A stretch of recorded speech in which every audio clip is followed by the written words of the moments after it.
Hello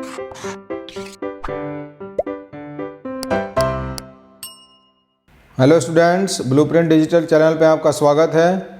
मेरा नाम अनुज शर्मा, मैं आपका केमिस्ट्री टीचर। पिछले वीडियो में मैंने आपको रासायनिक समीकरण के बारे में बताया था। क्या रासायनिक समीकरण होती है, कैसे उसको संतुलित करते हैं और रासायनिक समीकरण से रसायन विज्ञान में हमें क्या क्या जानकारियाँ मिलती हैं, रासायनिक समीकरण के क्या क्या महत्व होते हैं। आज के वीडियो में मैं आपको रासायनिक समीकरण संतुलित करना बताऊँगा। रासायनिक समीकरण को संतुलित करने के लिए क्या कंडीशन होती है। जैसे कि मैंने आपको रासायनिक समीकरण में बताया था कि बाईं तरफ अभिकारक लिखे जाते हैं और दाईं तरफ उत्पाद लिखे जाते हैं। तो दोनों तरफ, बाईं और दाईं तरफ, अभिकारक और उत्पाद परमाणुओं की संख्या दोनों तरफ एक समान होनी चाहिए, तभी हम रासायनिक समीकरण को संतुलित रासायनिक समीकरण मानेंगे। तो आज यहाँ पर मैं आपको रासायनिक समीकरण संतुलित करने के दो विधि बताऊँगा। कौन कौन सी होती है दो विधि? पहली विधि होती है अनुमान विधि, हिट एंड ट्रायल मेथड। दूसरी विधि होती है आंशिक समीकरण विधि, पार्शियल इक्वेशन मेथड। इन दोनों तरीके से रासायनिक समीकरण संतुलित करने के कुछ उदाहरण मैं आप लोगों को बताऊंगा। उससे आप काफ़ी हद तक रासायनिक समीकरण संतुलित करना सीख जाएंगे। तो पहले आते हैं हम अनुमान विधि के ऊपर। तो पहले आपको कोई भी रासायनिक समीकरण दी जाएगी, आपसे क्वेश्चन में पूछा जाएगा कि दी गई रासायनिक समीकरण को, दी गई रासायनिक अभिक्रिया को समीकरण की अवस्था में लिखिए और इसको संतुलित कीजिए। तो हमें रासायनिक अभिक्रिया क्या दी हुई है? मैग्नीज ऑक्साइड प्लस हाइड्रोक्लोरिक अम्ल, इसने उत्पाद बनाया मैग्नीज क्लोराइड प्लस जल प्लस क्लोरीन। इसको हमने रासायनिक समीकरण के रूप में लिख लिया MnO2 प्लस HCl और उत्पाद बने MnCl2 plus H2O plus Cl2। अब हम इसको संतुलित करेंगे।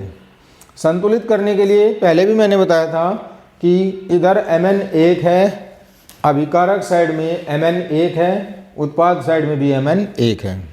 यहाँ पर ऑक्सीजन 2 हैं, यहाँ पर ऑक्सीजन 1 है।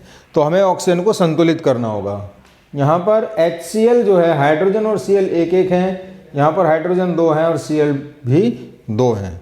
तो सबसे पहले Cl 2 ये हो गए और 2 ये हो गए, 4 Cl हो गए। तो सबसे पहले हम Cl को संतुलित करें। HCl को 4 से मल्टीप्लाई कर दें, 4 से गुणा कर दें, तो मेरा जो Cl है वो संतुलित हो जाएगा। अब यहाँ पर हाइड्रोजन और ऑक्सीजन, इधर हाइड्रोजन 4 हो गए हैं, इधर हाइड्रोजन 2 हैं, तो इसको मैं यहाँ पर 2 से गुणा कर दूँ तो दोनों तरफ परमाणुओं की संख्या बराबर हो जाएगी। इस विधि को हम बोलते हैं अनुमान विधि।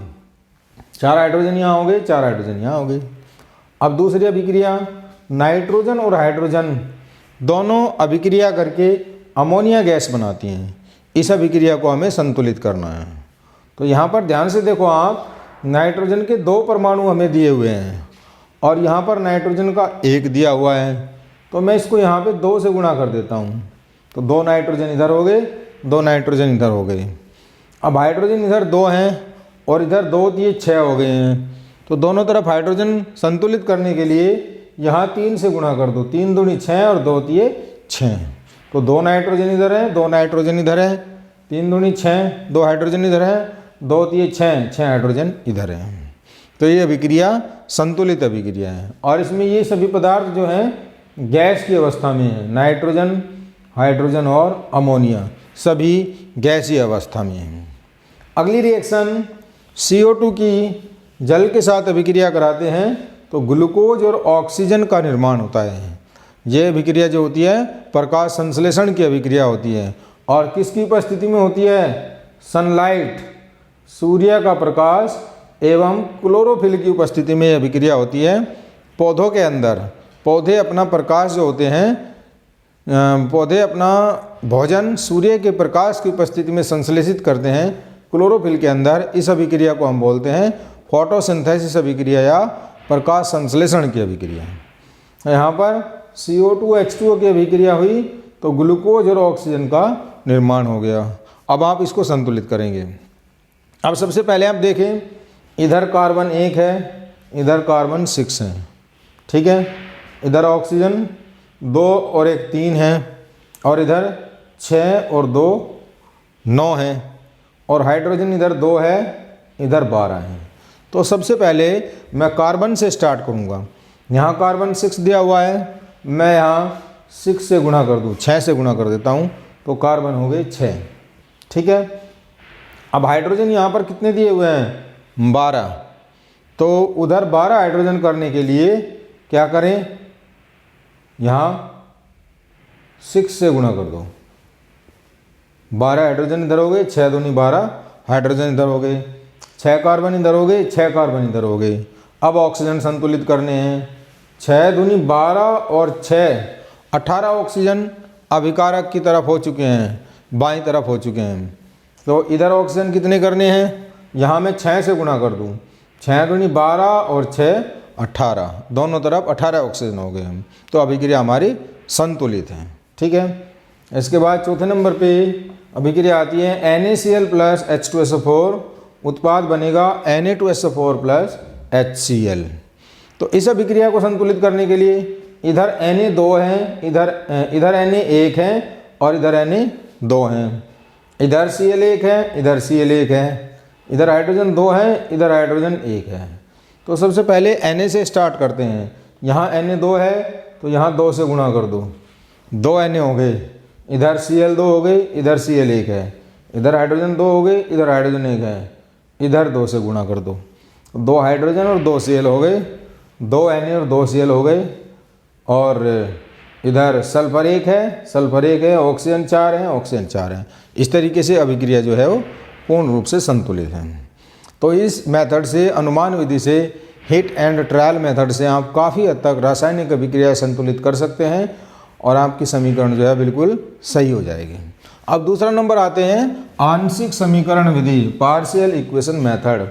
आपको कोई अभिक्रिया दी हुई है, पोटेशियम डाइक्रोमेट की अभिक्रिया कराई, हाइड्रोक्लोरिक अम्ल के साथ पोटेशियम क्लोराइड बना, क्रोमियम क्लोराइड बना, जल बना और Cl2 गैस बनी। तो प्रथम पद के अंदर इस अभिक्रिया को हम बहुत सारी छोटी छोटी अभिक्रियाओं में तोड़ लेते हैं। ये हमारी पूर्ण अभिक्रिया दी हुई है, इस अभिक्रिया को क्या करेंगे? हम छोटी छोटी अभिक्रियाओं में तोड़ लेंगे। यहाँ पर K2Cr2O7 को तोड़ दिया हमने किसके अंदर? K2O Cr2O3 और नवजात ऑक्सीजन के अंदर। ठीक है। और दूसरे पद में K2O की अभिक्रिया करा दी HCl के साथ, क्या बन गया? KCl और जल बन गया। अब Cr2O3 की अभिक्रिया करा दी HCl के साथ, CrCl3 और जल बन गया। उसके बाद HCl की अभिक्रिया करा दी इस नवजात ऑक्सीजन के साथ, इस नवजात ऑक्सीजन के साथ कराई तो Cl2 बना और H2O बना। ठीक है। सबसे पहले हमने क्या किया? K2Cr2O को ब्रेक कर दिया, K2O Cr2O3 और नवजात ऑक्सीजन के अंदर, और इन सभी की, इन तीनों की अभिक्रिया अलग अलग HCl के साथ कराई है। यहाँ पर HCl के साथ कराने पर हमें यह उत्पाद मिल गए हैं। तो पहला पद हमारा क्या है कि हमने जो पूर्ण अभिक्रिया है उसको छोटे छोटे टुकड़ों में तोड़ लिया है, आंशिक अभिक्रिया में तोड़ लिया है। उसके बाद अब हम क्या करेंगे? एक एक करके पूरी अभिक्रिया को संतुलित करना शुरू कर देंगे।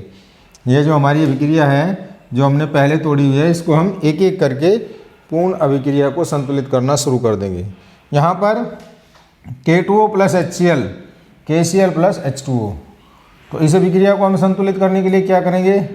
यहाँ पर जो K है वो इधर 1 दिया हुआ है, इधर 2 दिया हुआ है, तो यहाँ KCl को मैं 2 से गुणा कर दूंगा। ठीक है। अब इधर Cl 2 हो जाएंगे, इधर भी 2 से गुणा करनी पड़ेगी, इधर भी Cl 2 हो जाएंगे और इधर भी K 2 हो जाएंगे।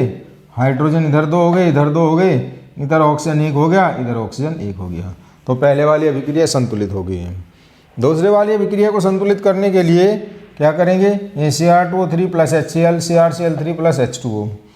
तो यहाँ पर जो Cr है वो 2 है, यहाँ 1 है, तो इसको मैंने यहाँ 2 से गुणा कर दिया, 2CrCl3। ठीक है। इसके बाद हाइड्रोजन इधर कितना हो गया? Cr देख लो, इधर 2Cl, 2 दिए 6Cl हो गया है, तो यहाँ 6 से गुणा कर दिया, 6Cl हो गया। अब इधर हाइड्रोजन 6 हो गए, तो इधर H2O को 3 से गुणा कर दिया है, 6 हाइड्रोजन हो गए। ठीक है। उसके बाद HCl को, इधर Cl को 3 से गुणा कर दिया और HCl को 6 से गुणा कर दिया, H2O को 3 से गुणा कर दिया और ऑक्सीजन को 3 से गुणा कर दिया। अब इसके बाद इन सभी अभिक्रियाओं को हम क्या करेंगे? जोड़ लेंगे, और जोड़ने के पश्चात जो हमें अभिक्रिया मिलेगी पूर्ण रूप से संतुलित अभिक्रिया मिलेगी। K2Cr2O7 प्लस 14 HCl, ये बन जाएगा 2 KCl plus 2 CrCl3 plus 7 H2O plus 3 Cl2। और इस तरीके से आप किसी भी अभिक्रिया को पूर्ण रूप से संतुलित कर सकते हैं। दोनों मेथड के द्वारा कर सकते हैं, अनुमान विधि द्वारा भी और आंशिक समीकरण विधि द्वारा भी। तो ये बच्चों, आपको ये वीडियो हमारा पसंद आया तो इसको ज़्यादा से ज़्यादा लाइक करें, हमारे चैनल को ज़्यादा से ज़्यादा सब्सक्राइब करें, जिससे कि ज़्यादा से ज़्यादा बच्चे इसका लाभ उठा सकें। अगले वीडियो में हम आगे का टॉपिक लेके आएंगे। धन्यवाद।